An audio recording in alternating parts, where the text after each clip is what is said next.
Halo Sobat Alfa Teknik, saya Rafael. Bahagia bisa berbagi ilmu dan pengalaman kepada rekan-rekan khususnya di bidang perbaikan elektronika dan peralatan rumah tangga. Oke rekan-rekan, di video kali ini saya akan membagikan bagaimana cara memperbaiki kulkas satu pintu yang keluhannya tidak dingin rekan-rekan. Coba kita colokkan ya. Jadi keluhannya kulkas ini kompresornya menyala, lampunya menyala, tetapi tidak ada dingin di bagian evaporatornya. Jadi intinya kulkas ini tidak dingin gitu saja ya. Nah, bagaimana cara perbaikannya? Namun sebelumnya, bagi rekan-rekan yang baru di channel Alfa Teknik ini, silahkan klik tombol like dan subscribe untuk mendukung saya agar saya lebih bersemangat lagi dalam membagikan trik-trik atau cara-cara perbaikan elektronika yang ada di sekitar kita. Bagi rekan-rekan yang berdomisili di Klaten maupun Jogja yang memerlukan jasa perbaikan elektronik atau bagian pendingin seperti ini, dapat menghubungi saya melalui Facebook atau Instagram. Atau rekan-rekan yang ingin belajar tentang perbaikan pendingin atau elektronika, dapat membeli peralatan-peralatan dasar perbaikan elektronika di toko online saya atau linknya ada di deskripsi. Oke rekan-rekan, langsung saja kita perbaiki kulkas yang tidak dingin ini.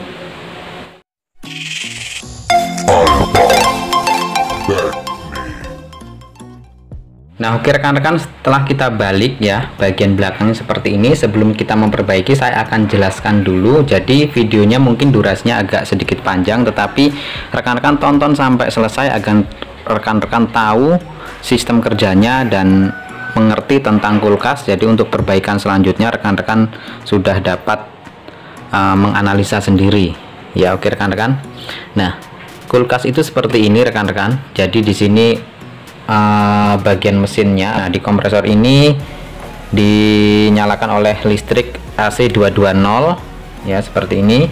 Nah sebelum masuk ke kompresor, listrik AC 220 akan dilewatkan ke overload di bagian atas dan PTC di bagian bawahnya. Nah untuk overload dan PTC bagian atas atau bagian bawah tidak menjadi patokan, karena yang penting ada PTC seperti ini, PTC dan overloadnya seperti ini ya. Nah ada juga yang bentuknya bulat rekan-rekan untuk overloadnya. Jadi untuk kelistrikannya seperti itu, masuk ke sana. Nah kita akan menjelaskan di bagian sistem pendingin atau sirkulasi freonnya rekan-rekan. Jadi freon 134A ya, ini berada atau ditampung di kompresor ini. Lalu di kompresor itu ada dua pipa ya, pipa tekan dan pipa hisap. Pipa hisap selalu bentuknya lebih besar dari pipa tekan, dan ada satu lagi pipa, ini pipa untuk pengisian freon. Nah ini dibuntu ya untuk mengisi freonnya nanti dari sini. Jadi kita fokus ke dua pipa, ada pipa tekan dan pipa hisap. Nah mungkin letaknya di tiap kompresor berbeda. Nah lalu dari pipa tekan ini saya akan sertakan skemanya, rekan-rekan bisa melihat skemanya nanti. Nah dari pipa tekan ini freon akan ditekan atau didorong ke kondensor ini rekan-rekan. Nah kebetulan kulkas ini kondensornya sudah dimodifikasi karena bocor, kondensornya ditaruh di luar seperti ini. Untuk kulkas-kulkas yang lain biasanya kondensornya di dalam bodi kulkas ya rekan-rekan. Nah karena kalau mengganti kondensor tidak mungkin kita menghancurkan bodinya, jadi dimodifikasi kondensornya di luar. Ini kalau yang masih aslinya, ini kondensornya di dalam, ini udah dipotong rekan-rekan ya. Nah udah dipotong kondensornya, kita tidak menggunakan kondensor dalam, jadi kita kondensor luar. Dari pipa tekan freon didorong ke kondensor ya, ke kondensor ada beberapa model, ada yang 8U 12U, dihitung dari U nya ini rekan-rekan, bentuk U nya. Nah ini ada 1 2 3 4 5 6 7 8, ada 8U. Jadi freon didorong ke kondensor. Setelah dari kondensor dia akan keluar ke filter, menuju filter. Ini adalah filternya rekan-rekan ya. Setelah dari filter dia akan menuju pipa kecil. Nah, ini biasa disebut pipa kapiler. Nah, ini adalah pipa kapilernya di sini ya, kecil sekali ini. Kelihatan nggak? Nah, pipa kapiler. Nah, dari pipa kapiler ini masuk ke dalam akan menuju evaporator, rekan-rekan. Nah, di sini terjadi pendinginan ya. Nah, evaporator letaknya di dalam kulkas ini, rekan-rekan. Nah, ini evaporator. Jadi dari pipa kapiler akan masuk ke evaporator dan di sini terjadi pendinginan karena perbedaan tekanan. Setelah dari evaporator itu dingin, maka dia akan turun lagi ke bawah, rekan-rekan, akan keluar ke pipa hisap. Nah, pipa hisapnya lebih besar seperti ini dan akan masuk ke kompresor lagi melalui pipa hisap ini ya. Jadi sirkulasinya begitu terus, rekan-rekan, di bagian freonnya berulang-ulang sehingga kulkas menjadi dingin. Nah, lalu yang menjadi permasalahan apabila kulkas tidak dingin apa saja, rekan-rekan? Kemungkinan yang sering terjadi adalah dua hal, rekan-rekan. Yang pertama, terjadi kebuntuan sehingga aliran freon tidak lancar, atau terjadi kebocoran sehingga freon hilang. Namanya ada bocor ya pasti freonnya hilang. Jadi yang didorong cuma angin saja, jadi tidak terjadi pendinginan. Jadi dua hal itu, mampet dan bocor. Untuk hal yang sering terjadi juga rusaknya kompresor sehingga kompresor tidak bisa mendorong freon. Nah, biasanya kalau kompresor macet atau mati ya kita harus mengganti kompresornya. Nah, rekan-rekan, jadi itu sistem pendinginnya atau sirkulasi freonnya. Saya kira rekan-rekan sudah mengerti dan kita akan memperbaiki. Kita analisa dulu dia buntu atau bocor. Nah, oke rekan-rekan, untuk mengetahui bocor atau buntu, rekan-rekan bisa mencoba analisa awal ini. Rekan-rekan bisa melihat di bodi kulkasnya biasanya sudah ada keterangan atau tulisan. Mungkin di bagian sini karena ini tidak terlihat ya, tertutup kondensor. Di sini saya bacakan saja sekitar 0,57 ampere. Jadi idealnya kompresor kulkas ini bekerja di ampere 0,57. Nah, cara mengetahui ampernya bagaimana, rekan-rekan? Siapkan tang ampere seperti ini, skalanya kita pilih ke ampere ya. Kita nyalakan dulu. Nah, lalu rekan-rekan masukkan atau ukur di salah satu kabel yang ke arah kompresor, bisa di kabel yang arah PTC atau overload. Nah, kalungkan saja seperti ini ya. Lalu rekan-rekan bisa nyalakan kulkasnya.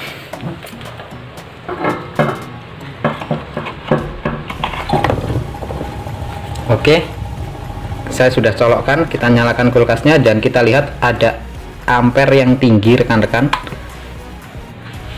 ya.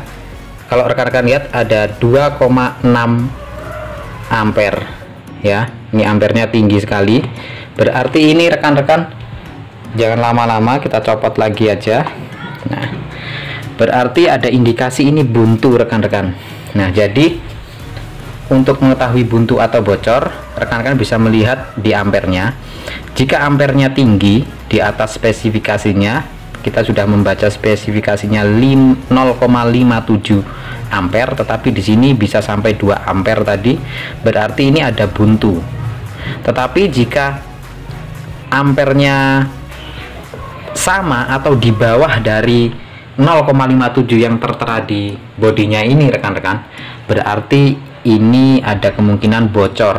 Nah, karena ini ampernya tinggi, berarti ini buntu, rekan-rekan. Nah, untuk penyebab kebuntuan ada beberapa penyebab, rekan-rekan. Satu, oli dari kompresor ini naik sehingga menyebabkan buntu di pipa kecil atau di evaporator. Bisa juga kondensor atau pipa-pipanya berkarat sehingga kotoran dari karat itu menyumbat, jadi buntu. Nah, untuk kasus buntu ini kita harus memflashing atau memblessing. Nah, kita akan potong dulu, rekan-rekan, bagian-bagiannya. Nah, kita akan potong menjadi dua, bagian kondensor dan bagian evaporator. Nah, untuk bagian kondensor kita potong di pipa tekan sini, kita potong. Yang ke arah kondensor sudah kita potong. Lalu kita akan potong juga di sini, jadi kita pisahkan kondensornya. Nah, kondensor sudah terpisah ya, sudah terlepas. Nah, lalu kita potong juga di pipa hisapnya sini ya, kita potong di sini.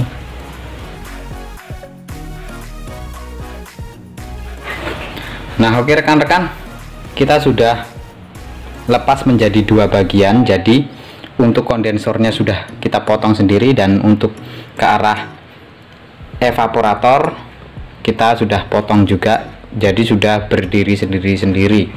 Nah, jadi ada 4 ujung pipa, yaitu ujung pipa yang ke kondensor dan ujung pipa yang ke evaporator. Nah, kita pasang pentil seperti ini di semua ujungnya.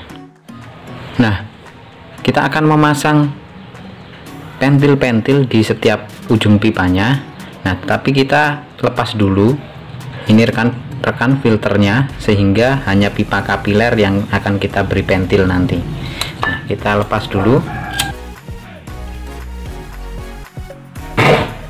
ya, sudah terlepas rekan untuk pipa kapilernya. Nah, ini filternya. Nah, sebaiknya rekan-rekan mengganti ya, mengganti filternya, karena saya tidak ingin mengganti ya, tak lepas saja seperti ini. Setelah itu rekan-rekan beri pentil di semua ujung, di kapiler, lalu di pipa hisapnya ini yang dari evaporator, lalu di kondensor. Oh iya, satu lagi rekan-rekan, di pipa tekannya dari kompresor ini kita kasih pentil juga, karena kita akan menggunakan tekanan dari kompresornya. Nah, oke rekan-rekan, saya sudah memasang 5 pentil, tetapi sebetulnya ini terlalu banyak atau kebanyakan pentilnya, tetapi saya melakukan ini agar rekan-rekan lebih mudah untuk memahaminya. Nanti kalau rekan-rekan sudah mahir, setidaknya rekan-rekan membutuhkan 2 atau 3 pentil saja sudah bisa ya rekan-rekan ya. Nah, ini saya buat karena untuk mempermudah saya saja. Nah, ini pipa dari yang kondensor, pipa kondensor ada 2 ujung, saya sudah beri pentil keduanya ya. Lalu dari pipa evaporatornya itu ada pipa kapiler yang terhubung dengan filter. Nah, yang terhubung dengan filter ini ya, pipa kapiler sudah saya beri pentil juga. Awas, hati-hati jangan sampai pipa kapilernya ini tersumbat karena sangat kecil sekali. Nah, saya sudah berikan pentil. Lalu dari evaporator juga yang akan ke pipa hisap ya, sudah saya beri pentil juga seperti ini, cuma panjang ini ya, saya perpanjang. Jadi rekan-rekan jangan lihat bentuk panjangnya, yang penting lihat pentilnya ya. Lalu di sini dari kompresornya ini kan ada pipa hisap dan pipa tekan. Yang pipa hisap ini yang kita potong tadi. Lalu pipa tekannya ini kita beri pentil karena kita akan menggunakan tekanan dari kompresor ini, malah jatuh. Nah, oke, seperti ini. Jadi saatnya kita melakukan pengelasan ya. Nah, untuk detail pengelasannya ya dicoba-coba aja cara ngelasnya bagaimana. Siapkan perak, atau rekan-rekan bisa tonton video saya di channel Ipin Belajar Elektronik untuk teknik ngelasnya. Oke, kita akan las, kita beri genteng seperti ini, atau rekan-rekan bisa menggunakan seng. Oh iya, jangan lupa rekan-rekan untuk pentilnya dilepas semua ya, karena nanti bisa terbakar pentilnya. Nah, pentilnya seperti ini harus dilepas semua ya, jadi posisinya kosong dari pentil.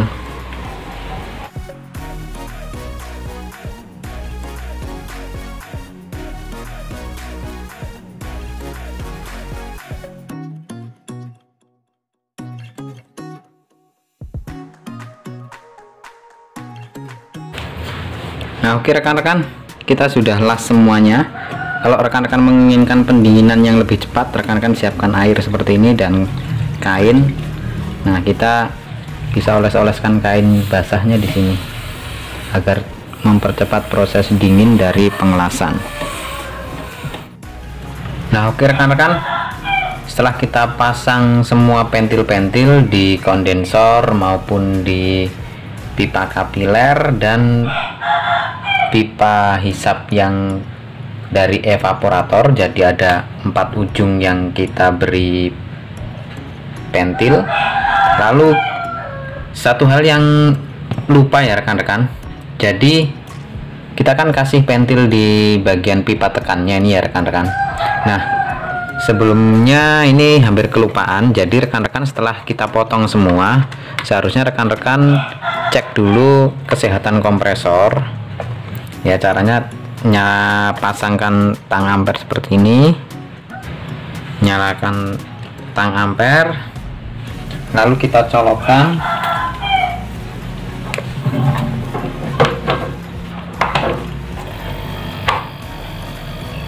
Ya.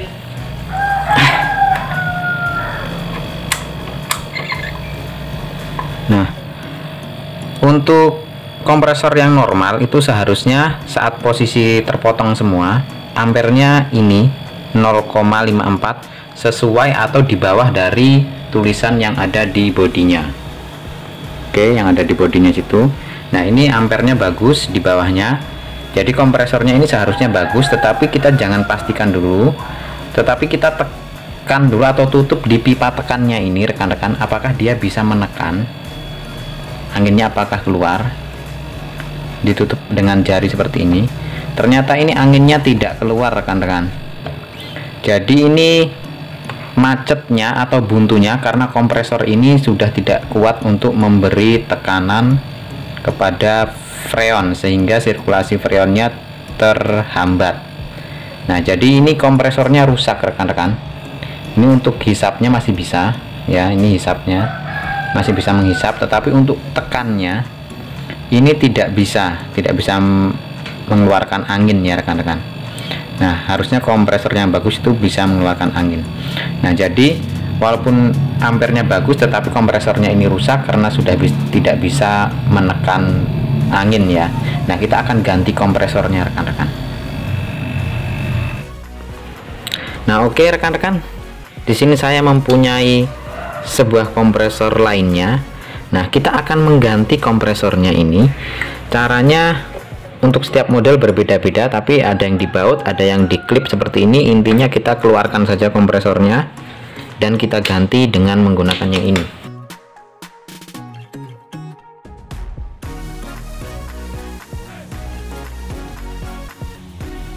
Kita pasang kembali PTC dan overloadnya dulu, lalu PTC-nya. Nah, kita siapkan tang ampere lagi, lalu kita colokkan.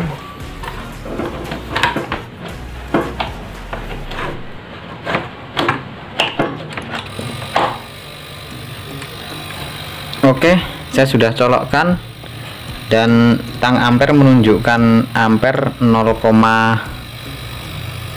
0,4 ya, jadi di bawah 0,5. jadi ini kompresornya masih bagus. Dan kita cek juga di pipa tekannya, tekanannya harus kuat di sini. Nah, ini kompresor yang bagus seperti ini rekan-rekan, jadi bisa menekan angin ya, keluar anginnya seperti ini. Lalu di pipa hisapnya di sini, pipa hisapnya juga masih bisa menghisap dengan baik.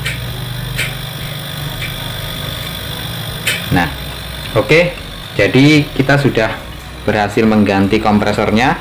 Saatnya kita akan proses blasing atau flashing. Caranya seperti tadi, karena kita sudah terlanjur memasang pentil di kompresor yang lama, kompresor di pipa tekannya ini kita pasang pentil dulu rekan-rekan.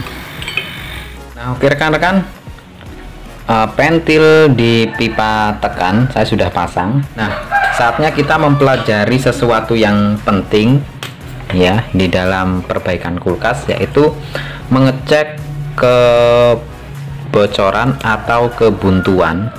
Nah, caranya rekan-rekan siapkan manifold, lalu kita pasang dulu. Kita hanya akan menggunakan yang biru saja atau low pressure saja rekan-rekan.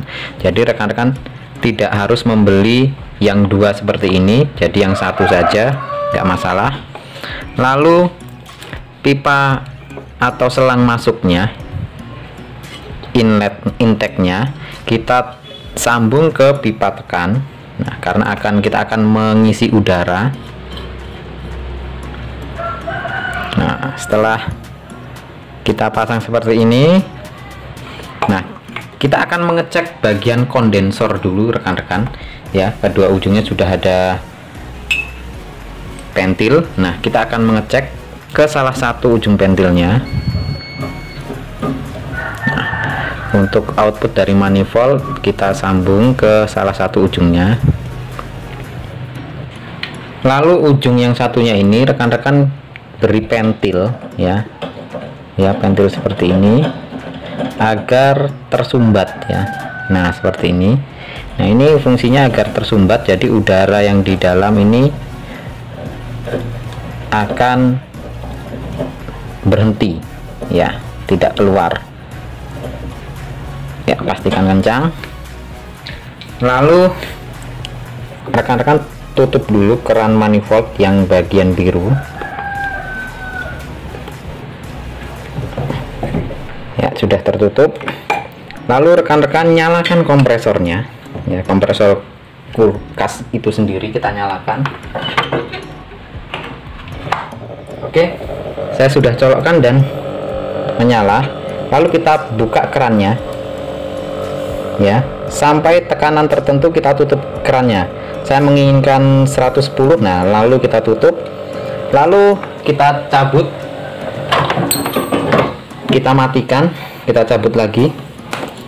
Lalu rekan-rekan perhatikan jarumnya ini. Nah, jarumnya kan saya pasang di 110. Nah, ini kalau jarumnya turun berarti ada kebocoran. Jika jarumnya tetap tidak turun, tetap di sini sekitar selama 15 menit mungkin, berarti tidak bocor ya. Kalau turun bocor, kalau tidak turun tidak bocor. Nah, kita tunggu beberapa saat.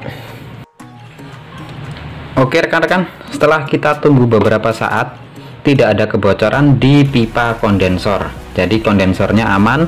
Lalu kita lepas lagi. Nah, kita lepas, kita pindah ke bagian evaporator. Nah, oke rekan-rekan, setelah pipa kondensor kita pastikan tidak ada kebocoran, kita akan beralih mengecek bagian evaporator dan pipa kapiler apakah ada kebocoran. Caranya sama seperti tadi. Untuk selang inputnya tetap kita masukkan di pipa tekan dari kompresor agar mengisi angin. Lalu selang outputnya dari manifold kita dapatkan pipa evaporator yang besar rekan-rekan ya, yang besar seperti ini.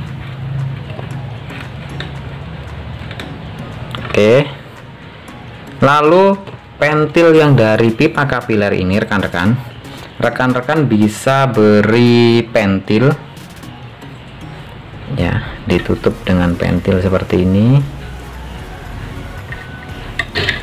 Oke, lalu selang keran manifold kita tutup dan kita colokkan lagi rekan-rekan.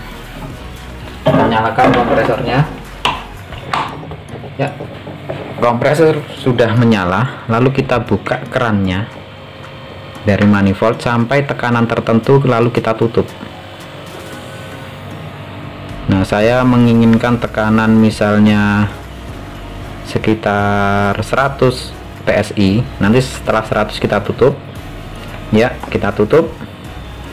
Lalu kita matikan lagi kompresornya, cabut. Nah, setelah itu tunggu juga beberapa saat. Jarum ini tidak boleh bergerak.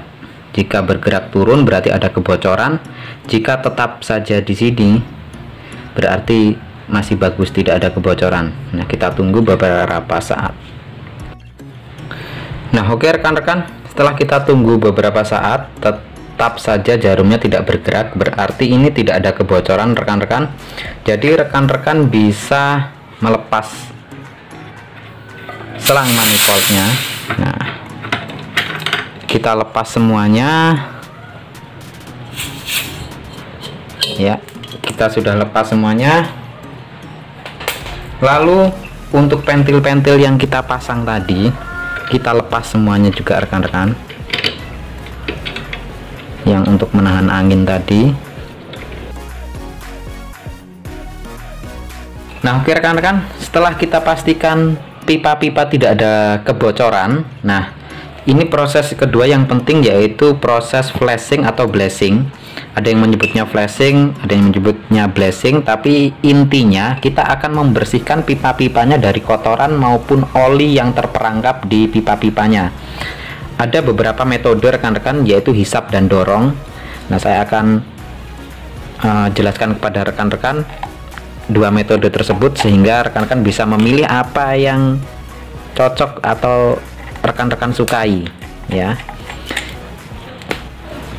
Yang pertama ada proses hisap.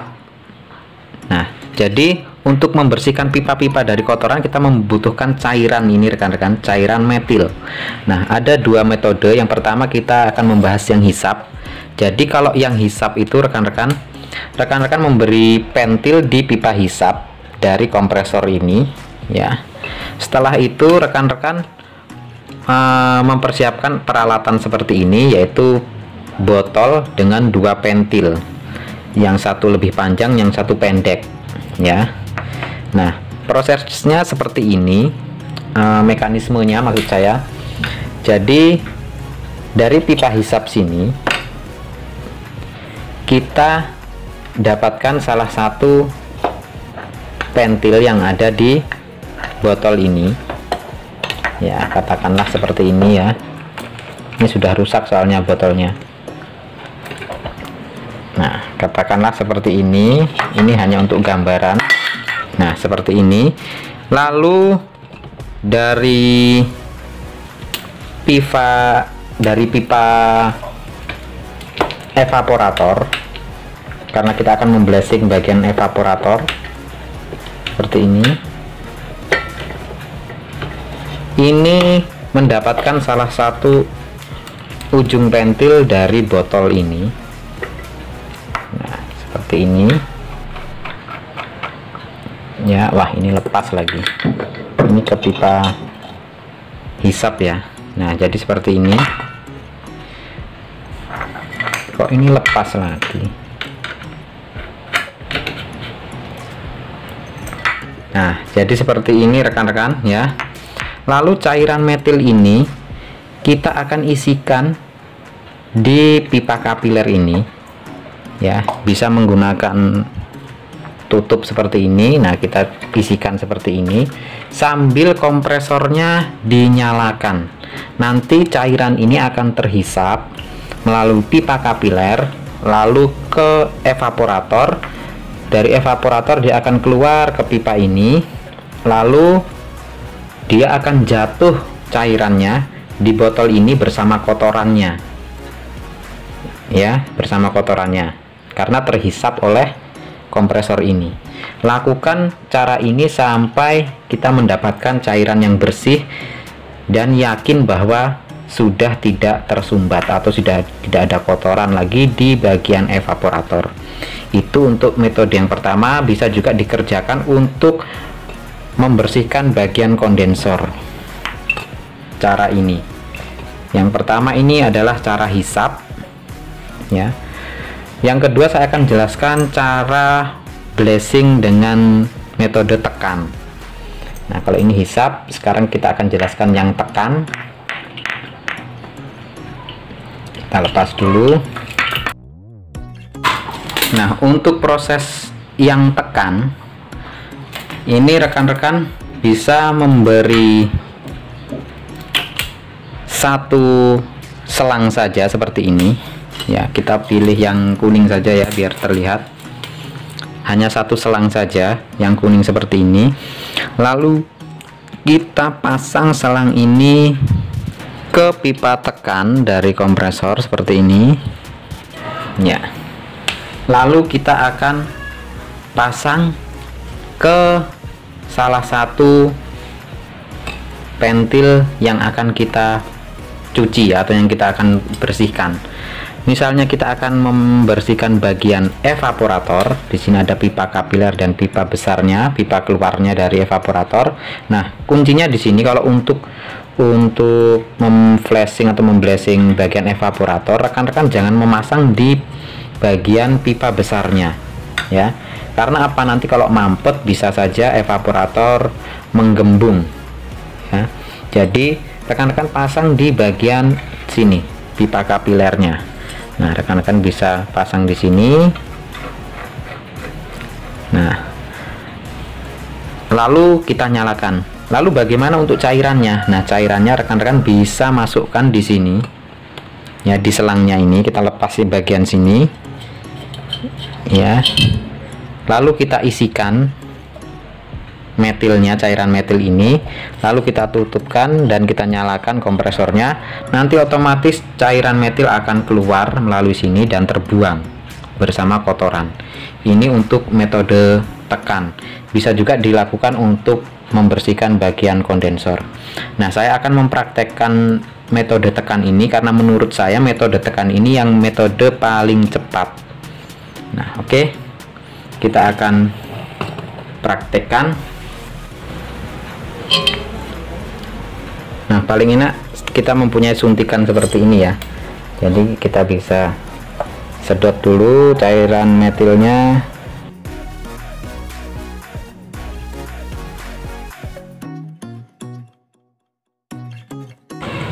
Wah, sudah penuh. Lalu kita pasang lagi ke pipa tekan. Lalu mungkin ada rekan-rekan yang bertanya, seberapa banyak kita memberikan cairan metil? Itu tergantung ya rekan-rekan, tergantung kepuasan kita. Kita merasa bersih di beberapa botol. Kalau kita merasa satu botol saja sudah cukup bersih, ya sudah satu botol saja. Jika satu botol rekan-rekan merasa belum cukup bersih, ya bisa 2 atau 3 botol ya. Nah, lalu kompresornya kita nyalakan rekan-rekan.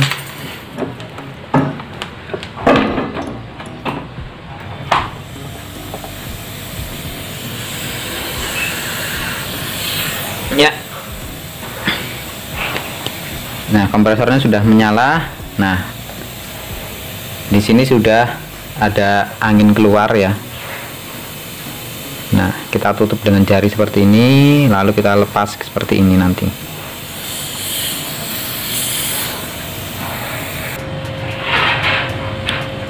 Nah, lalu kita tutup bagian sini dan sambil dibuka-buka dengan tangan seperti ini agar menembak ya rekan-rekan. Ya, ditutup sampai tekanannya agak kuat. Lalu rekan-rekan bisa lepaskan. Nah, seperti itu. Cairan blessingnya keluar ya rekan-rekan. Dan lihat ini ada kotorannya. Kalau rekan-rekan menginginkan agar terlihat, ditutup dengan tangan seperti ini. Nah, ini kotor sekali rekan-rekan, lihat.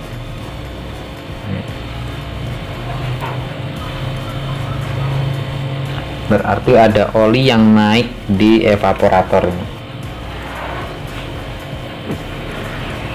Coba kalau kita tutup dengan ini ya. Nah, ini rekan-rekan nih kotorannya nih. Nih. Lakukan seperti ini beberapa cairan, nggak apa-apa, 1 atau 2 botol, bahkan sampai 3 botol nggak masalah, yang penting bersih.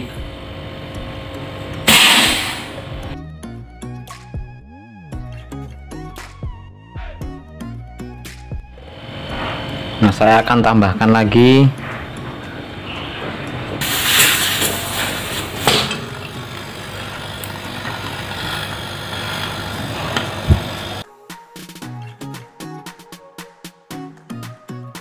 Nah, sudah bersih.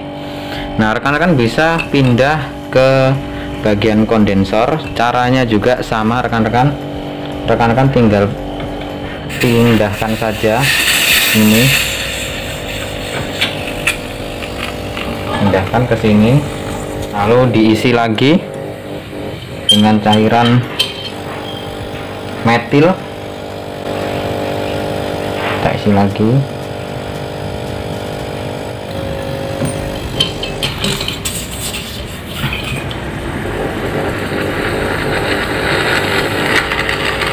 Ya, ini cairannya keluar ya. Kalau kondensor sepertinya lebih cepat rekan-rekan karena pipanya besar.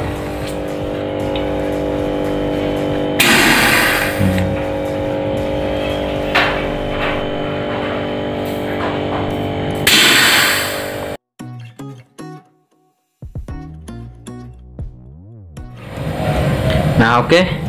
Setelah rekan-rekan merasa ini sudah bersih, nah rekan-rekan bisa lepas dan matikan saja kompresornya, lepas semua selang. Nah, saatnya rekan-rekan mengembalikan sesuai jalur pipanya, yaitu dari pipa tekan akan menuju kondensor. Nanti kita potong, kita sambung seperti ini, lalu kita akan memasang filter di sini di kondensor outnya, memasang filter dan memasang pipa kapiler ke filter, dan juga out dari evaporator kita akan masukkan ke pipa hisapnya. Nah, oke, saya akan potong-potong dulu dan mulai mengelas. Nah, pipa tekan saya sudah sambung ke kondensor. Ikuti skemanya rekan-rekan. Lalu dari kondensor akan menuju filter. Nah, ini filternya rekan-rekan.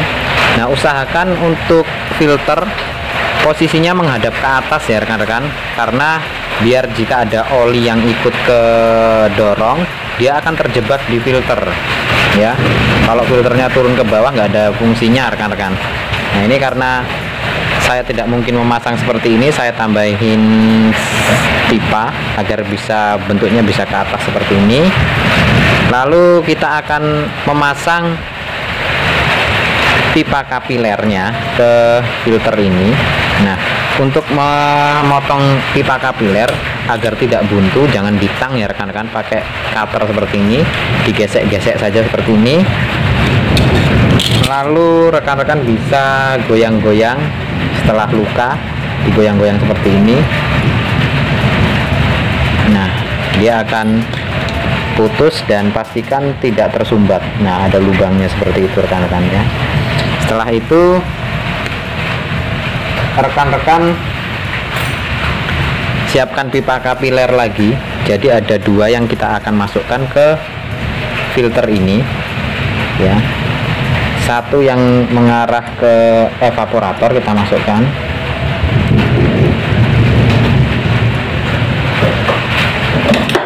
Ya, satunya panjang seperti ini nggak apa-apa, kita taruh sini. Ini untuk memvakum body rekan-rekan.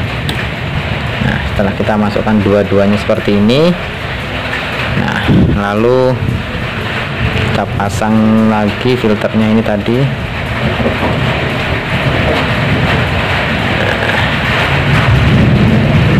Seperti ini ya. Nah, lalu pipa hisapnya kita sambung dari output pipa dari evaporator, nah, ke sini. Nah, oke, saatnya kita tinggal las-las saja ya rekan-rekan. Oke, kita las, kita alasi genteng atau seng nggak apa-apa.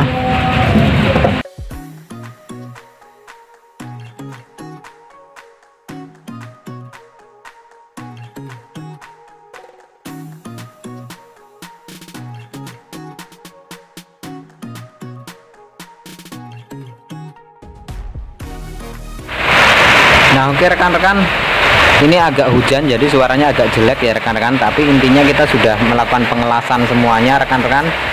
Jadi dari pipa tekan ke filter, rekan-rekan kalau memperbaiki lebih baik mengganti filternya dengan yang baru ya, karena ini saya tidak punya. dan stoknya habis punya saya, jadi saya menggunakan filter yang bekas. Nah, membeli filter yang ada isinya kalau membeli filter. Lalu ke filter, dari filter kita menyambung dua pipa kapiler, satu yang ke evaporator, satu kita sambung secara bebas seperti ini dan berlubang ya. Nah, kita akan melakukan proses vakum saat pengisian menggunakan pipa kapiler ini. Lalu kita memasang pentil untuk pengisian di pipa pengisian ini. Nah, usahakan kalau mengisi menggunakan pentil dengan pipa kecil. Nah, ini pipanya agak lumayan kecil, kita potong dulu. Nah, kita akan memasang pentil untuk pengisian di pipa pengisian. Kita beri pentil dan pipa kecil seperti ini.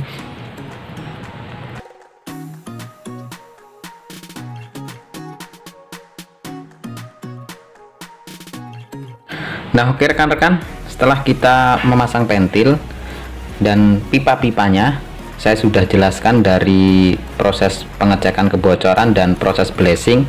Oh ya rekan-rekan, untuk proses blasing ada beberapa metode yang saya sebutkan tadi. Ada sistem hisap atau sistem sedot menggunakan alat yang seperti ini. Ada juga rekan-rekan yang sistem tekan yang menggunakan alat seperti ini ya.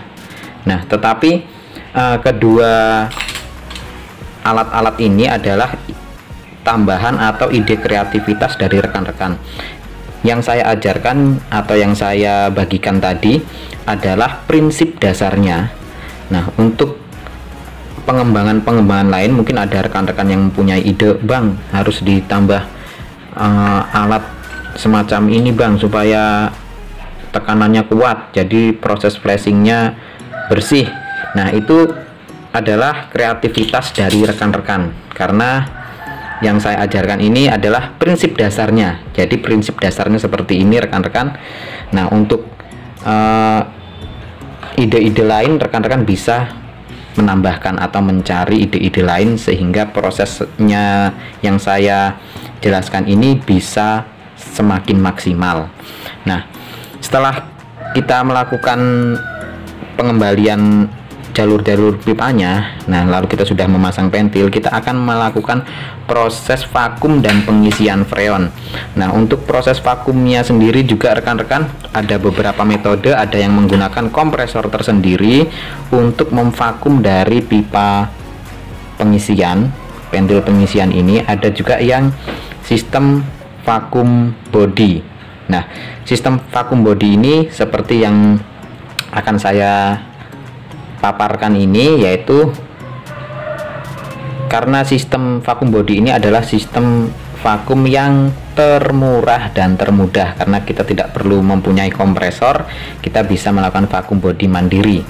Nah, untuk melakukan proses vakum body dan pengisian, rekan-rekan siapkan manifold ya, lalu siapkan juga sekalian freonnya rekan-rekan, dan kita pasang keran freonnya ya. Kerannya ini kita masukkan ke kaleng freonnya.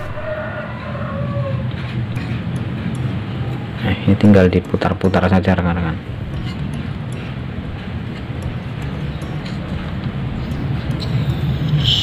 Nah, sampai bersuara bocor seperti ini, lalu kita tutup kerannya ya.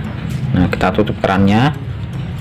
Wah, ini udah dol, sudah pecah rekan-rekan, harus membeli yang baru. Pakai tang nggak apa-apa.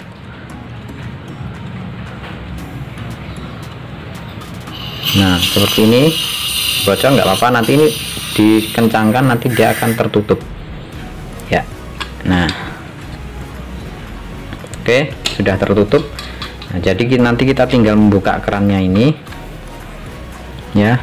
Nah, lalu dari kaleng freon ini kita sambung ke inlet atau input dari manifold. Nah, kita sambung di sini yang selang kuning ya. Pastikan kencang. Jika sudah kencang, rekan-rekan sebaiknya membuka sedikit di bagian pipa input dari manifoldnya agar yang ada di selang sini ini sepenuhnya freon ya, karena ini masih ada udara ya rekan-rekan. Nah, caranya rekan-rekan bisa buka saja ini, buka ya. Nah, buka dulu. Setelah dibuka, lalu rekan-rekan ini dibuka sedikit rekan-rekan.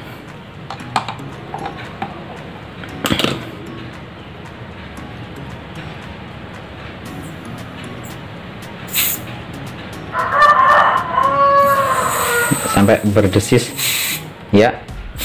Sudah, lalu kita tutup, kencangkan. Nah, jadi yang ada di pipa kuning ini sudah sepenuhnya freon atau gas freon. Nah, tinggal yang di pipa biru ini, jangan lupa kerannya ditutup kencang ya rekan-rekan. Yang selang biru ini kita masukkan ke pipa pengisian atau pentil pengisian. Kita masukkan sini.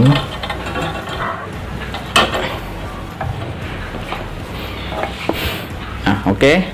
Sudah jadi seperti ini. Lalu jangan lupa kita juga pasang ini tang ampernya. Nah, kita pasang tang ampere, lalu kita akan melakukan proses vakum rekan-rekan. Nah, jadi proses vakumnya itu saya jelaskan kalau vakum body. Jadi dari pipa tekan ini menekan udara melalui kondensor ya, lalu dari kondensor dia akan menuju filter rekan-rekan.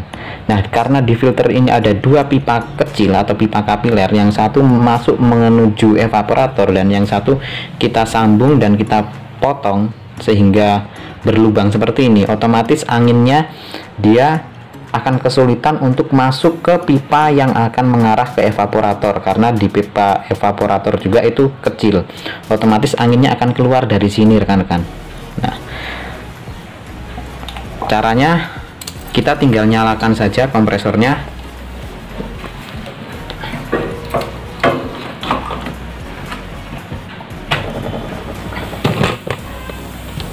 Nah, oke rekan-rekan, sudah menyala ya. Dan di sini sudah ada angin keluar ya, menandakan proses vakum sudah berjalan. Ini proses vakumnya sudah berjalan dan kita lihat jarum manifold dia akan bergerak turun. Nah, untuk proses lamanya proses vakum, rekan-rekan bisa mengecek dengan cara seperti ini. Nah, rekan-rekan siapkan cairan atau cairan metil seperti ini. Nah, kita taruh di sini. Lalu kita masukkan pipa kecil ini. Nah, dia kan di sini ada udara yang keluar ya rekan-rekan. Nah, apabila rekan-rekan lihat di situ ada udara yang keluar ya.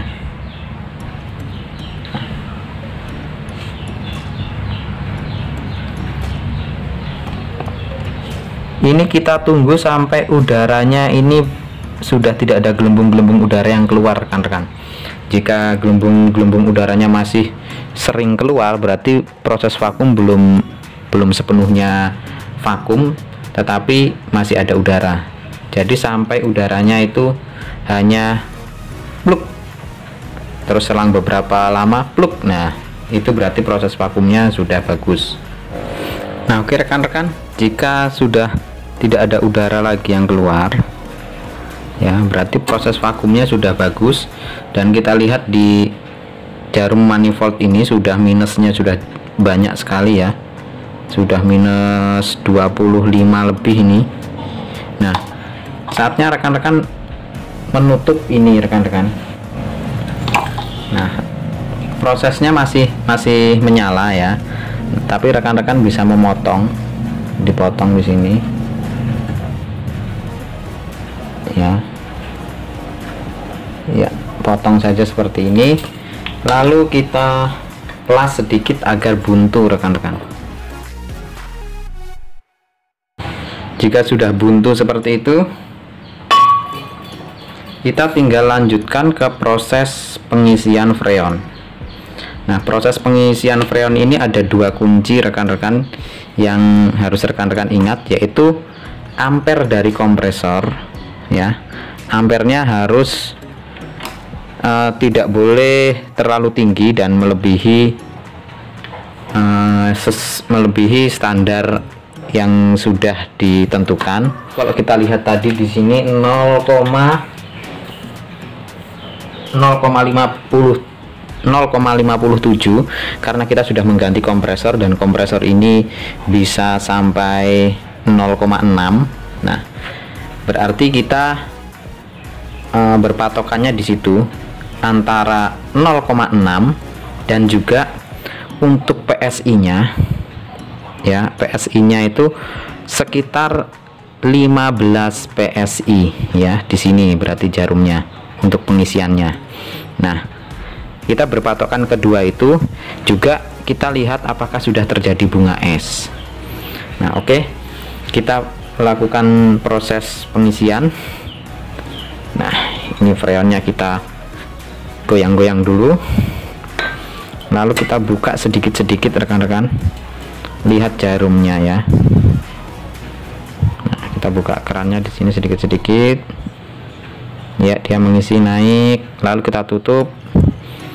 Ya, turun lagi. Ya, isi lagi sedikit-sedikit. Dia naik, lalu tutup lagi sampai kita dapatkan nanti sekitar 15 PSI. Nah, karena kita menggunakan pipa kecil atau pipa kapiler, jadi ini mengisinya agak lama rekan-rekan. Jadi rekan-rekan bisa buka sampai ke 30 PSI ini, lalu rekan-rekan diamkan beberapa saat. Lebih cepat memang menggunakan pipa besar untuk mengisi freon, cuma nanti kita akan kesulitan untuk segelnya. Kalau pipa kecil kita gampang segelnya nanti. Nah, tes, tutup lagi sampai berapa dia PSI-nya. Ya, sudah naik sedikit.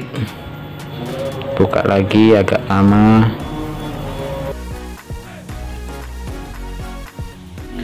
Nah, oke rekan-rekan, setelah kita mendapatkan PSI sekitar ini 12 ya, sekitar 12 PSI, dan kita lihat ampernya ternyata sudah 0,63. Nah, kita pertahankan dulu rekan-rekan, kita tutup dan kita pertahankan. Kita tunggu apakah terjadi bunga es di evaporator, dan bagian kondensor kita sentuh dengan tangan seperti ini. Seharusnya di sini mulai hangat atau mulai panas ya. Nah, di sini sudah mulai hangat ya, sudah mulai hangat. Di bagian filter mulai ada sedikit hangat, dan kita cek di bagian evap. Kita buka, lalu kita sentuh. Seharusnya di sini sudah mulai dingin rekan-rekan dan terjadi bunga es. Nah, kalau rekan-rekan lihat di bagian atas sudah mulai ada bunga esnya ya, ini di pipa ini sudah mulai ada bunga esnya. Nah, sini sudah mulai ada bunga esnya ya. Nah, seharusnya nanti bunga esnya ini rata rekan-rekan.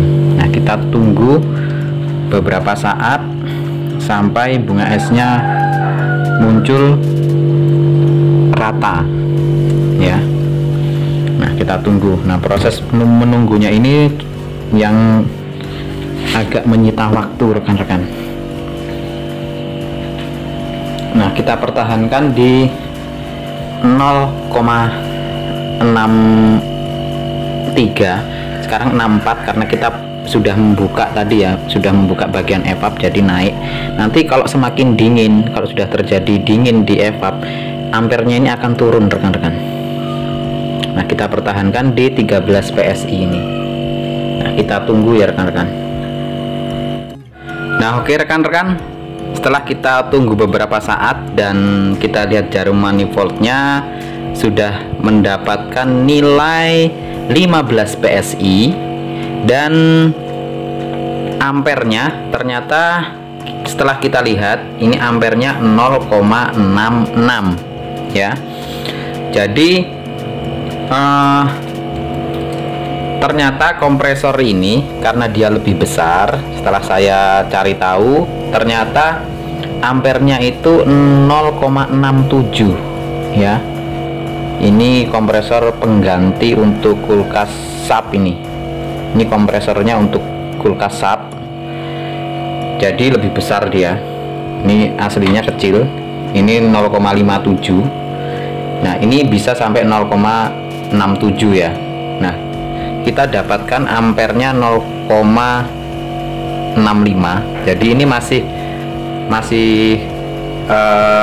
sesuai dengan kemampuannya, jadi tidak masalah. Nah, jadi kuncinya dalam mengisi freon yaitu ampere dan PSI ya. Usahakan PSI nya sekitar 15 atau tidak 15 pun tidak masalah, yang penting di dalam sudah terjadi bunga es yang rata. Nah, kita cek di sini. Karena itu sudah 15 PSI, dan kita cek di bagian evaporator sini bunga esnya sudah rata ya. Di sini sudah terjadi bunga es, bagian bawah, bagian belakang, juga bagian atas ini sudah terjadi bunga es. Berarti ini sudah berhasil dan sudah sangat dingin ini. Nah, jika ampernya terlalu tinggi, rekan-rekan bisa mengurangi pengisian freon dengan cara membuka kerannya di sini. Bukan keran ya, maksud saya selang di sini bisa dibuka sedikit atau di situ untuk mengurangi freonnya. Nah, dibuka seperti ini. Nah, dia akan turun jar manifoldnya. Ya. Jadi seperti itu. Lalu jika rekan-rekan sudah merasa ini cukup dingin dan sudah yakin tidak ada kendala lagi, nah rekan-rekan bisa melakukan pensegelan di pipa kecil tersebut ya, di pipa pengisian. Caranya seperti apa? Rekan-rekan siapkan tang. Nah, ini keuntungan menggunakan pipa kecil, kita nyegelnya gampang, tinggal di tang aja bagian sini.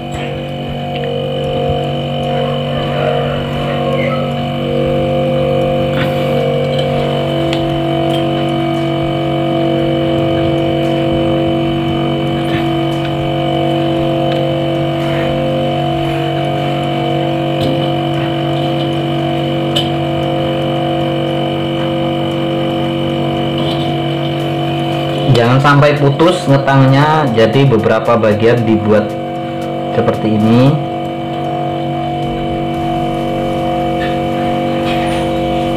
Nah, untuk proses pensegelan setelah rekan-rekan memampatkan dengan tang, langsung dipotong saja dan dilas seperti ini ya rekan-rekan, agar buntu. Nah, ini videonya maaf terhapus, jadi saya ambilkan contoh video pembuntuan di pipa kapiler. Tekniknya sama saja, jadi dipotong dan dibuntu. Nah, oke rekan-rekan, kita sudah berhasil memperbaiki kulkas yang tidak dingin. Saya sudah menjelaskan dari proses awal sampai akhir.